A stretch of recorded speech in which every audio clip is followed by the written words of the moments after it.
I just want to know who's my quarterback. Who is the quarterback? Come on now. Tell me, Chip. Tell me.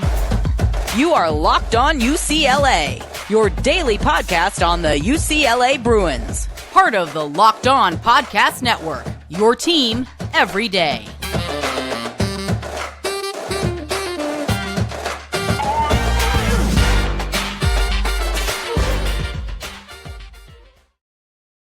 Welcome, everybody, to the Locked On UCLA podcast. I'm your host, Zach Anderson-Yoxsimer. Thanks for making this show your first listen each and every day. It's free wherever you get your podcast, and it's available on YouTube. So like, comment, subscribe, leave your reviews, rates, everything. Drop comments, what you think about everything. Thanks for your support. Become an everydayer because, hey, UCLA's on the big Spain trip right now. They're going to have a couple more games. And then, hey, football at some point is going to announce who the starting quarterback is for 2023. Who is it going to be? Who is UCLA going to watch lead them offensively in the first game against Coastal Carolina? That might not be the same guy that finishes the year at the job or holds it continuously throughout the season. We're still waiting on an official ruling from Chip Kelly, who's going to keep it mum until closer, probably, of the Coastal Carolina game, which means we get to speculate, talk about it, and digest it even more. So while they don't have a week 0 game, the Bruins have that extra week or a normal week, as most teams do in college football, to prepare for what will be somewhat of an offensive showcase, I believe, in week 1 against the Chanticleers of Coastal Carolina. And I was diving in a little deep, reading some UCLA analysis from the likes of Ben Bulch, James Williams. They both do great jobs, and you can't tell me otherwise about their coverage from UCLA. And the big thing is, who is going to be the quarterback? Not that there aren't many other reasons for success in UCLA's 2023. We'll go over some of those that Ben Bulch and I might share in common. But who's going to be the quarterback? It's truly come down to, from various sources, like a Williams I've seen posted out, even the likes of what Ben Bulch has put, and maybe other outlets. It's coming down, as I've said before, to Garbers and Dante Moore. You've got the true freshman who comes in with all the talent, looking to lead UCLA to some excitement like Josh Rosen did back in 2015 when they started off 4-0. They were number 7 in the country, and things just kind of fell off the rails after that in terms of Rosen's success, other than the remarkable comeback against A&M and a lot of big-time offensive numbers. That's the last time the Bruins have been truly exciting in college football, and they were led by a true freshman quarterback under Coach Mora. Then you could go with the veteran option. Chip Kelly, over his history, tends to lean veteran early, and then we'll see if Moore could win that job either in the next year, later this year, or maybe how an injury might actually play into who starts between Moore and Garbers. And then what I've seen is the next tier is between Justin Martin and Colin Schlee in terms of a tier 2 for 4 very capable quarterbacks. If UCLA, dare I say, had to use it, I've seen college football teams have to go 4 or 5 quarterbacks deep. I'm not serious. I am serious. I'm not joking about that. In D1 college football, having to go through the grind of just the gauntlet of a season. So the big thing is you can go with the freshmen. Remember, the last time UCLA was closing in on winning a Pac-12 championship, it was a freshman quarterback, Brett Hundley. Now, it wasn't a true freshman. It was redshirt freshman Hundley when the Bruins were revitalized, rejuvenated under Jim Mora, and found themselves competing almost for a chance at the Rose Bowl, almost beating Stanford at their place on the farm. So you wonder, does the freshman breathe in life? Is he the right option for this? I've been on the record, even quoted in articles written by other publications saying the freshman should start. I said this, and I still believe it. But not that that's going to happen or that's what is happening.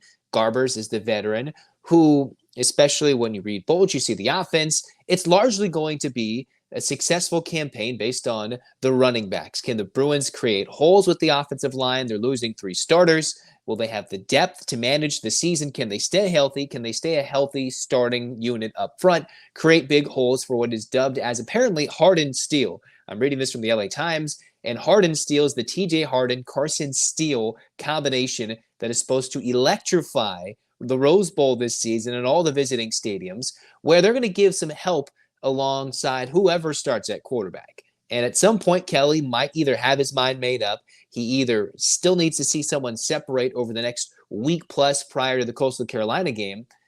Yet in the end, if the Bruins can't run the football, it's going to be a lot to ask someone to take over for Dorian Thompson-Robinson, who was a big focal point in the offense in the run, right?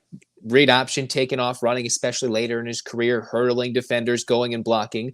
That's not necessarily what you're going to get out of Dante Moore or Ethan Garbers, especially not to start. They have very different skill sets, and you bring that already from transitioning from a 5-year starter in DTR. They're going to bring in different skill sets. So the run is crucial. In the end, they're two are really separating themselves, and yet we're going to talk about offense. And the big question, as always is for Chip Kelly teams in UCLA, has been the defense. Is Laiatu Latu going to live up to that Pac-12 Media Day declaration? I've already talked about it, that he wants to be the best defensive player in the country, lead the nation in sacks. I believe the number he said he wants to get is 15 or higher than 15. He was already the national comeback player of the year, coming off of medical retirement. He's getting comparisons. Wow, now I'm blanking of course, you go on the moment of truth and you blank. And I don't know why I'm blanking. But if you remember, UCLA had a similar scenario where they had a player medically retire. He was a top-rated recruit, and then he went to Miami only to become a star. Jalen Phillips is what Laiatu Latu's got the comparison, right? Remember, Phillips was a part of the Bruins, arguably the highest-rated recruit in the terms of the Stars recruiting era that the Bruins ever brought in, was there for a year or two, medically retired, found ways over to Miami in the Florida side of things, and then played again, and now he's in the NFL. Laiatu Latu is trying to do that, but do it for UCLA as opposed to leaving UCLA. As Latu's come back, if he can be healthy, be a leader of the defense, which we hope has some depth, right? The new energy from Danton Lynn has been palpable. There's talks about the new look defense, the aggression, the energy from the youth that Lynn brings with the NFL experience, despite being pretty young in his first ever defensive coordinator experience, the highest ever paid defensive coordinator of the Bruins, the most money they've ever shelled out just for this position alone in their program's history. Yes, inflation, yada, yada, yada. But still, they're paying top dollar for this guy with a lot of incentives to get a defense to play well. So, sometimes you talk about complementary parts in sports, right? You can talk about complementary football. And while we do focus on the offense and the defense, the special teams is having a bit of an overhaul. You've got to make sure there's no gaping holes special teams wise. You make your kicks, you make your punts, as opposed to having one guy do it like they did last year. You got to have your defense step up in some games. Because remember, the Bruins still scored a couple of points against Oregon. I know it was a little bit late in that game in Eugene last year. But at some point, the defense is going to have to get stops, whether they're facing the Sun Belt, many times Sun Belt Conference Player of the Year in Grayson McCall game 1, or they're wrapping up near the end of the regular season in the Coliseum against Caleb Williams, the reigning Heisman winner. Basically, from start to finish, you're going to face some elite offensive weapons. You go to Oregon State, you're going to face a DJ Uiagalelei. You see former top 2 commit in the country. We'll see how he plays at Oregon State. There is some top tier competition, especially with the Bruins avoiding Bo Nix and Michael Penix Jr., the Washingtons and the Oregons of the world. There's so many things the Bruins need to have. And while we want to know the quarterback, it's the defense, right? And then you got to run the football to lead to success, the depth, everything all playing into one. And the Bruins will find themselves maybe being a successful unit, which is why I thought one of the most important things that Ben Bolch put in his article, I think we have an impact too, right? When are the fans going to show up? When is the Rose Bowl not going to be tarped off, right? Of course, with the Big Ten schedule getting revamped and changed around with all the Big Ten schools that will be coming in the next couple of years, and some former Pac-12 schools like the Washingtons and the Oregons and maybe the Cals and Stanfords in a non-conference matchup. When is the home attendance going to pick up? Are they going to have to tarp the biggest game of the year like they still did last year for USC, even though I don't think they needed to? Or are we going to get some fans in the stands, help make this defense be so booming, make the opposing quarterbacks not be able to hear? It's been clear Chip Kelly has a sense of ease about him, especially at the end of this LA Times article. He's just feeling easy, talking easier with reporters, giving his opinions, joking. Why don't we reward this team for winning seasons this last couple of years, coming out of the no fans year and era in 2020 into 21, into 22, and 23? Go sell out the stadium, even though there's the question marks of, will they ever keep playing in the Rose Bowl forever? Will they move to SoFi? Those things I talked about a year ago on the Locked On UCLA podcast. But at some point, let's go support this team. 7:30 Coastal Carolina. You got some fun opportunities. Heck, even go to San Diego, watch them beat down the Aztecs, hopefully in week 2. But this team needs its support between naming the quarterback, with the complementary part, the running game, needing some depth up front. Defense, that's got to be a huge component for success all the way up and down. The linebacking room led by Ken Norton Jr. is the coach. Can the secondary be good?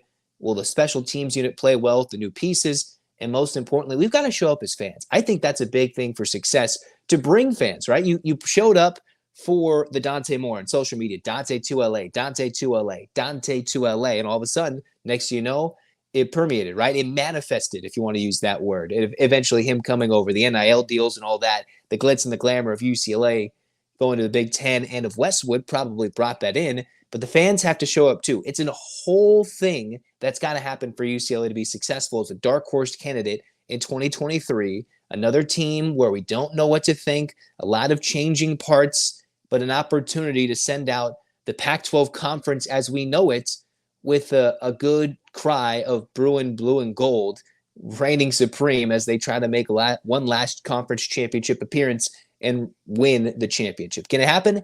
Absolutely. Absolutely it can. But they could also fall back and fail with all the new pieces and things can go wrong. But at least let's support them while doing that. Those are the different keys to success. Ben Bulch wrote a great article. There's 12 overall, but hey, offense, defense, special teams, fans, complimentary football, top to bottom, in the stands, out of the stands. Let's get excited because September 3rd is just around the corner. We'll talk more UCLA basketball because I saw some more inside and out, some good insight, some great analysis about the international freshmen coming in, some good write-ups about them. And it really added who's going to start, what's UCLA going to look like, and how much is that going to be impacted by a Diarra maybe taking a minute or two to get into that strength and conditioning program, but by the time he goes to UCLA eligibility-wise. All that and more coming up next on the Locked On UCLA podcast. So like you bring in the new pieces, all the new recruits and everything, if you want a championship team, it's all about making sure that every player fits and is a perfect fit, right? From Cronin to Corey Close to Chip Kelly, every piece, every part has to play its role into letting you succeed. And that's the same thing when it comes to your vehicle, because every part needs to fit just right. If you want to get the right part and right accessories, next time you should go to eBay Motors, because with eBay Guaranteed Fit, you can be sure that every part you need fits right the first time around. Add your ride to My Garage and look for the green check to know your part will fit or your money back. Like in sports, confidence is the name of the game when you shop on eBay Motors. Over 120 million plus parts, and you'll be back in the game in no time. It's all about bringing home a win when the right parts are guaranteed. You can get the right parts and the right fit on the right prices on ebaymotors.com. eBay Guaranteed Fit, only available to U.S. customers. Eligible items apply. Exclusions apply.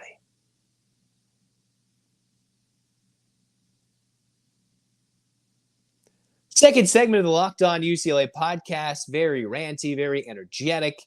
And while we build and prepare to get the final results of UCLA's next exhibition matchup, I thought, all right, I stumbled across a great, well-written article.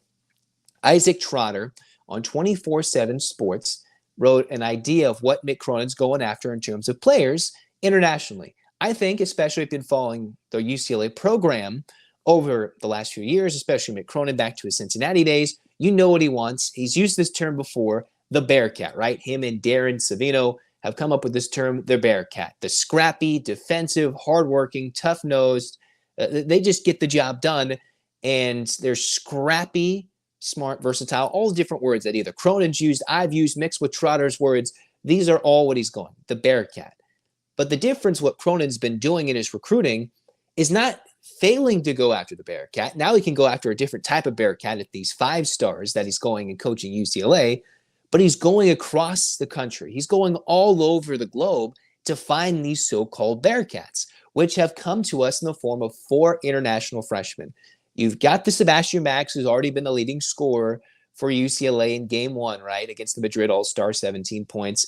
Devin Williams, we have to wait for the development, I think, after year over year, but he should be someone good for UCLA, hopefully, if he can develop and fit in the system probably more than 1 year. Brandon Williams, a young freshman, 17 years old, heading into UCLA, can play multiple positions coming from New York. I wonder what his role will be, but we're talking about the international youngsters because Mac, we already know, will be impactful. We will wonder about the 2 Williams, and in the end, How is UCLA going to play out? Well, this article written by Trotter was great. He gave a good list of some of the international freshmen and what they've done in their first years. And some of these names you probably recognize as guys who really went on to dominate, play in the NBA or other things. Think of a Franz Wagner from Michigan, 11 points, 5 rebounds, and assists in his freshman year. Mo Wagner in Michigan had just under 3 points per game.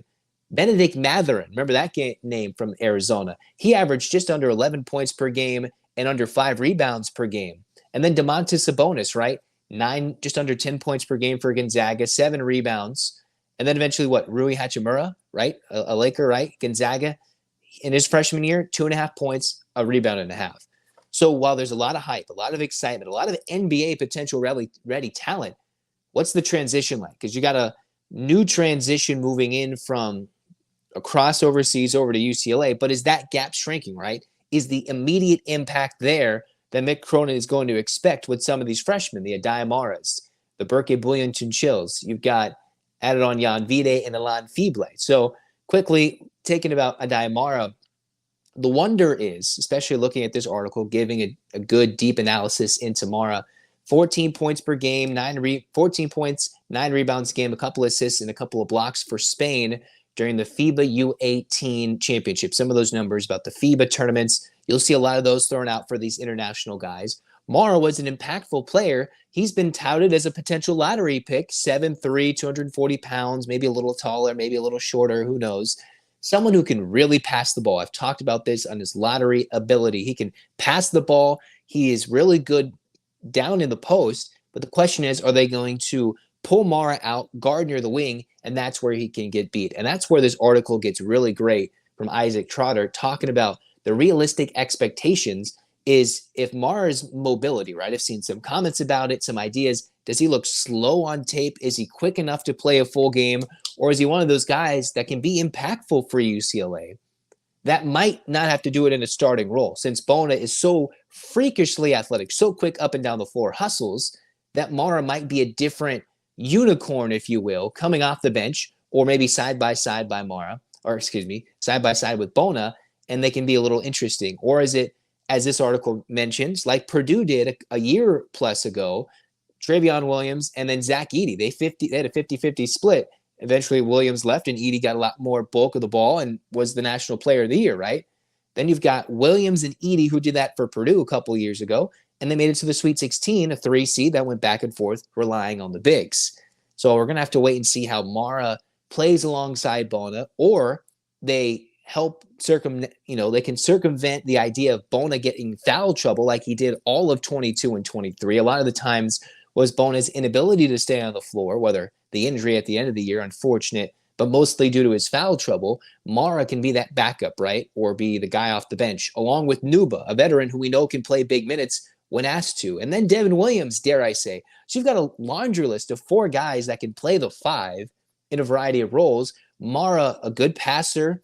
The idea is, what's his mobility going to be like? Very good low block. If you bring in Bona and Mara together, I think the Bruins will absolutely dominate the post. And the defense, the two can make up for one another.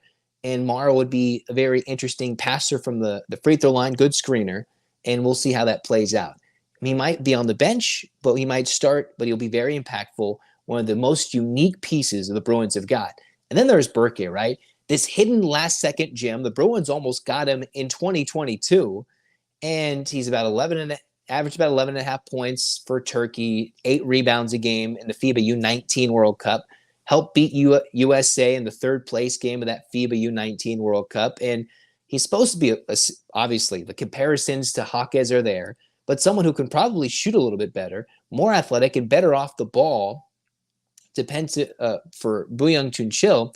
And he can shoot it a lot better, not a lot better, but supposedly better percentage-wise than Jaquez Jr. And one of the things this article talks about scouting-wise was this ability that Buyuktuncel can bring screening. I know Bona, you can do the pick and roll at the lob. Mara, you can maybe pick and pop and have him hit an open guy, have a high-low option there.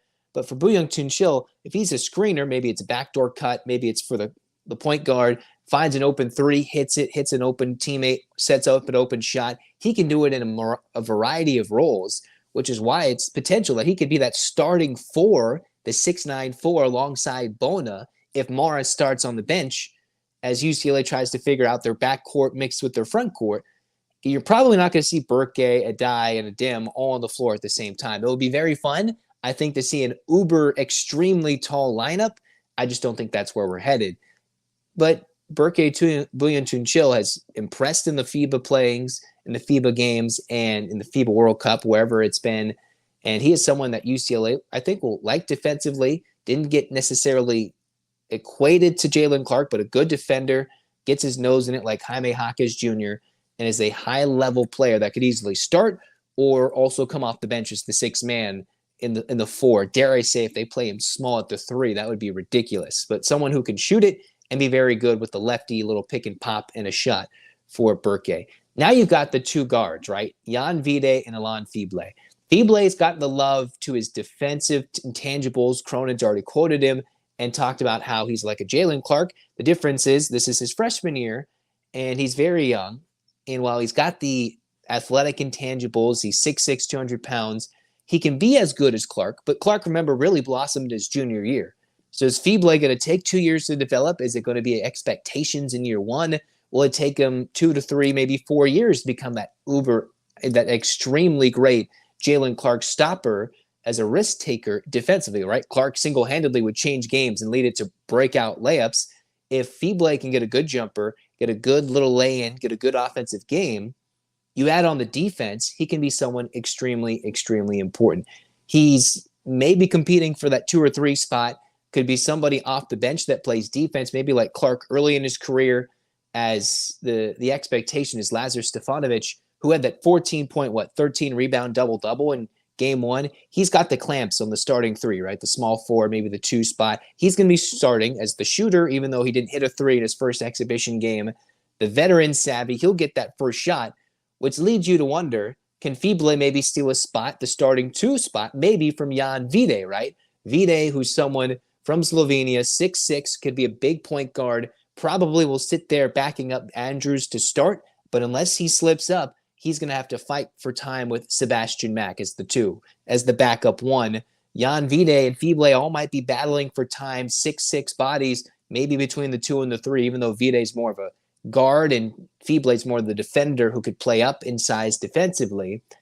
Vide's a guy who maybe he can get a good jumper going, get some time off the bench that way. Will certainly play behind Andrews to begin the season as a backup point guard. Might even get the starting 2 spot if for some reason Mack struggles or they bring him as a scoring freshman off the bench and not have to give him a lot of minutes initially. There's a lot of different lineup combinations Cronin's going to use. He's going to mix and match in these exhibition games. Vide could be a good driver, off the ball cut, all those things. It's just the question about Vide is his defense. And if Vide's defense isn't there, Cronin's not going to like it, and the Bruins are going to have to find that. This is all it's great information coming out of Trotter's article on 24/7 Sports, giving a more in-depth analysis. Some things we know, some things we don't already. And who's going to be that freshman that makes an impact immediately? We have touted Mara for a long time.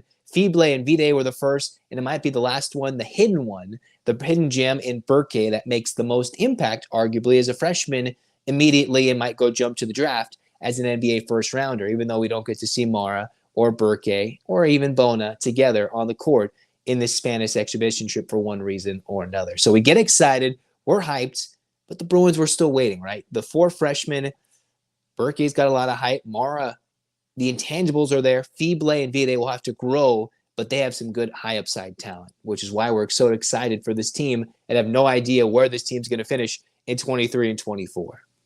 We're going to talk more about UCLA's overseas trip, but not the men's team. The women's team is also overseas. They just went and played in Senegal, and they dominated because they are a team that is legitimately a top 4, top 3, top country competitor in this 23-24 season last year in the Pac-12. Corey Close's bunch. Let's take a look at how they're doing when we come up next on the Locked On UCLA podcast.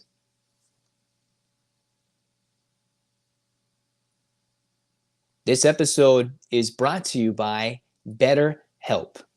If you're just sitting and you're going through a time where you're dealing with tough choices, maybe it hasn't been clear, maybe you're dealing with relationship struggles or trusting yourself to make simple decisions, or it's just decisions in your life that have any values. What are your values?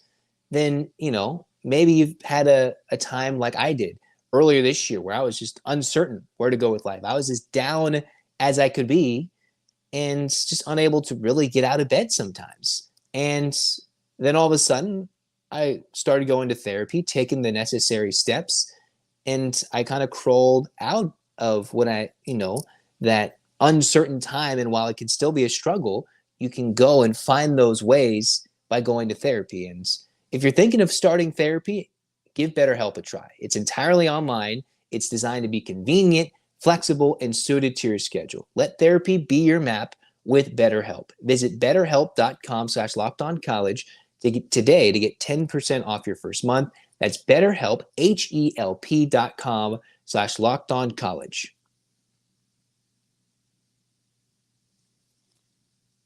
Third and final segment of the Locked On UCLA podcast. Zach Anderson-Yoxsimer with you guys. We're talking UCLA women's hoops because of the teams that we're wondering, football, basketball, they're dark horses for one reason or another, or expected to be good like the men's team.